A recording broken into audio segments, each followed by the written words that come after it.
Ladies and gentlemen, as you all know, I was in a car wreck Tuesday afternoon, and I didn't feel any pain until Wednesday. I went to the doctors, and they diagnosed me with a sprained shoulder.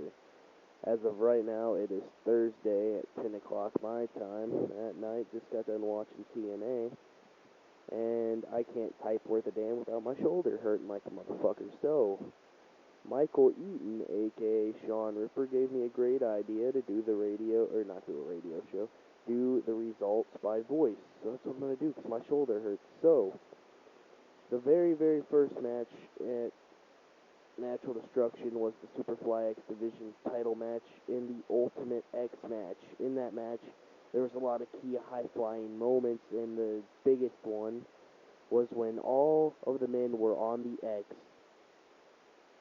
and there was a table, one table, in the middle of the ring, and John Schaus was the only guy off of or was on the mat, and he'd get up and drag Mulligan and grab his foot and drag everybody off the X, and they all hit the mat, and they were all laid out. He would jump up and grab the title, winning the Ultimate X, winning the Superfly X Division title. Then, it's pretty bad, I have to go back to my page and actually look at the next match. So, in that match, John Schaus would become the first ever Superfly X Division champion. Then, the date with Hardcore Navy Yard street fight. Dax and Messiah would fight in a Navy Yard. The fight would be bloody and it would last for 32 minutes and 17 seconds. It would end with both men unable to answer the count after Dax would pile drive Messiah through a stack of boats off of a crane. So it was pretty epic. Both men unable to answer the 10 count. Both men out. It was ended in a no contest. Then, for the DRW Hardcore Championship in the ladder match, a great, great contest it was actually, but it would end with the Brotherhood attacking TMP, dumping him off the ladder, sending him through a table, and helping Sean Jersey climb the ladder and win the Hardcore title. Then it would be on to the DRW Tag Team title match in a tables match. Randy Creed and Chris Crusader versus the Deadly Alliance, and it would end with the Brotherhood and BRM and Deadly Alliance and Scum all hitting the ring and attacking each other, but it would end with Johnny Gat falling off the top rope and being put through a table, ending the match with Scum winning the tag team titles or retaining the tag titles. Then it was the number one contenders match, a street fight, THB versus Jesse Gates. The winner of this match would fight for the DRW Championship at the next pay-per-view, which I believe is Scary Havoc. So I just read a message Austin sent to me. It's pretty nasty. Anyways, Jesse Gates and Torrance would have a bloody match for an hour straight, ending it with a backslide, the deadliest move in CXWI history. Wink, wink. THB would win the match, and Jesse Gates would be pissed and would demand a rematch. So at Scary Havoc, it would be Jesse Gates versus THB versus the winner of tonight's co-main event DRW Championship match between Firestar Hart and Tyler H. Then we would go on to the triple threat three-way cage match between Sean Ripper, Kid Crush, and Ken Gatlin. It would look as if Ken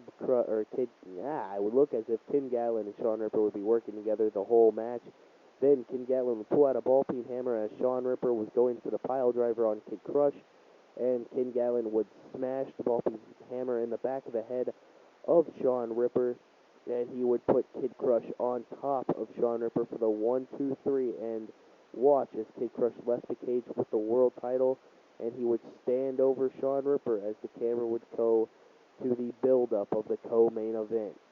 Then we would go to the co-main event of the evening for the DRW Championship in a hellacious I Quit match between Firestar Hart and the champion, Tyler H. And Tyler H. and Firestar would have a bloody 45-minute and 17-second long match. Firestar Hart would be on top of the top rope going for the Swanton Bomb, one of many moves he's known for, and his wife DMG would be at ringside cheering him on. She would get on the apron telling him to jump, and then as he would bend over to grab the ropes to make sure he has grip, DMG would grab the Jack Daniels bottle in her hand and smash it in the back of the head of Firestar Hart, landing him in the arms of Tyler H. And Tyler H. would hit an amazing pedigree in midair on Firestar Hart.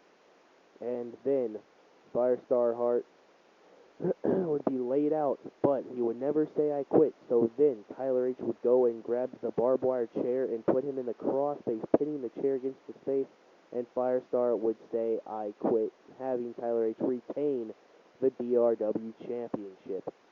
Then Jesse Gates and Torrance Hall, Jesse Gates would come out and look Tyler H. in the face to face, and then the lights would go out and come back on, and THP would be in the middle of the ring, in the middle of the two, and it would end in a huge brawl as the camera would go to the main event build-up. Then in the main event for the DRW Undisputed Championship, Austin's last shot, a Texas bull rope match. This match would be 1 hour and 2 minutes and 36 seconds long. Both men would get the best of each other, but it would end with Scum and BRM hitting the ring like Chris Hero said they wouldn't do. Tyler H. would go to hit Austin Uhas with a sledgehammer, but Chris Hero would stop Tyler H. from hitting Austin, telling him he's got this. He would turn around, Austin Uhas would hit him with a death warrant, and then Tyler H. would stand there as Austin Uhas would hit all 4 turnbuckles, winning back the undisputed title. The match would end with BRM celebrating with the fans outside the ring as Tyler H. and Chris Hero would come face to face, and Chris Hero would leaving Tyler H. in the middle of the ring. That is your Natural Destruction recap.